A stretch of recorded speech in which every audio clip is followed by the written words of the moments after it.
Почитувани, ние согласно демократските принципи на кои што се базираме, не постоиме за да обезбедуваме мнозинство однапред, се со цел да загарантираме одредени измени.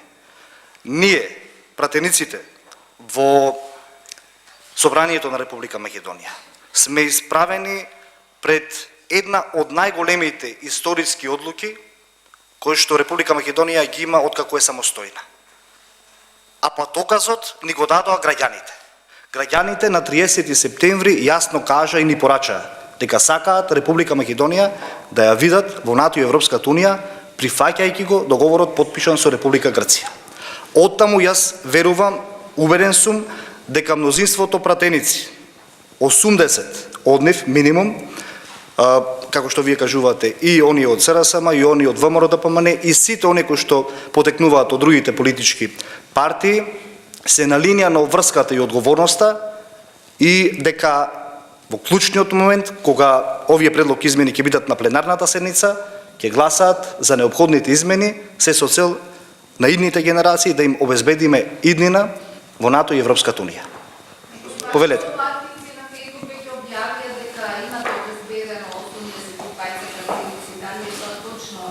Дали е тоа причината што измените се најдово собрание, бидејќи вашиот лидер Додан кажа дека додека не се обезбеди мнозинството нема да. Јас не сакам да го користам терминот обезбедени 80 пратеници. Јас сум убеден и уверен дека над 80 пратеници ќе ги прифатат овие клучни измени во Уставот, се со цел Република Македонија сите заедно да ја видиме во НАТО и Европската унија и нормално да го следиме патоказот и мнозинската волја на граѓаните која што беше јасно, експлицитна на 30 септември оваа година.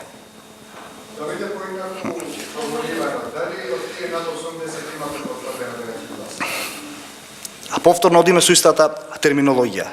Јас верувам, сите ние, и од СРСМ, и сите оние во коалицијата која што ја застапува и предводи СРСМ, дека предлог уставните измени ќе бидат изгласани во Собранието на Република Македонија, затоа што веруваме во пратениците, во нашите колеги, независно дали доаѓаат од СРСМ, ЛДП, ВМРО-ДПМН, ДУИ, ДПА и сите останати.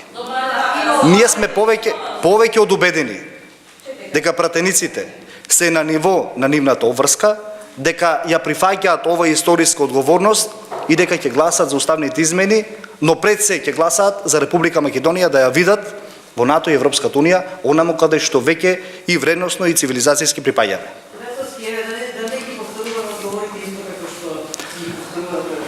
Мислите прашањата? Не, одговорите.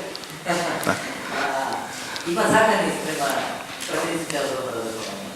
Како мислите да се справите со тој многу нормален факт? Но ве молам, се грижи за собствената безбедност.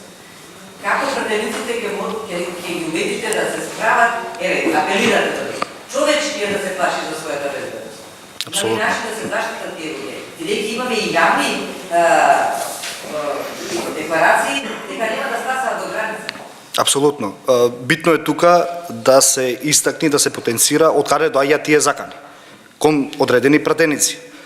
Односно доаѓаат од врвот на ВМРО-ДПМН, односно од раководството на ВМРО-ДПМН. Институциите на системот стојат на располагање на било кој граѓанин и на било кој пратеник во нашата држава, се со цел да ја обезбедат и заштитат неговата иднина и иднината на неговото семејство. Ние стоиме тука комплетно на располагање, законските норми и сите законски и подзаконски акти ја обезбедуваат безбедноста на секој граѓанин првенствено во Република Македонија, а ние нормално во овој клучен момент се обидуваме и убеден сум дека ќе ги знајдеме сите начини и методи пратениците, особено оние кои што се за Европската унија, а добиваат притисоци и закани од нивната матична партија, да направиме да се чувствуваат комотни и безбедни во сопствената земја како што секој граѓанин заслужува. Што ви разговарате ли со пратениците на ДПМН и како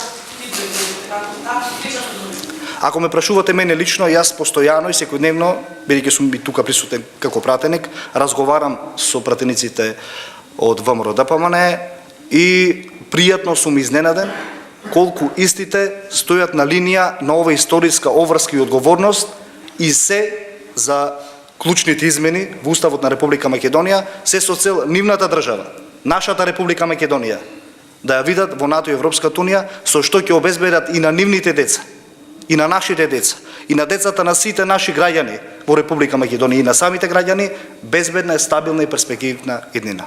Кога се очекува седницата да се прва? Одржувањето на седницата зависи нормално од председателот на собранието, кој што истовремено и председател на комисијата за уставните прашања. Јас верувам дека до крајот на неделата ќе имаме иницијација за одржување на таа комисија, нормално следствено на тоа за многу скоро и одржување на пленарната седница. Почитувани, ви благодарам.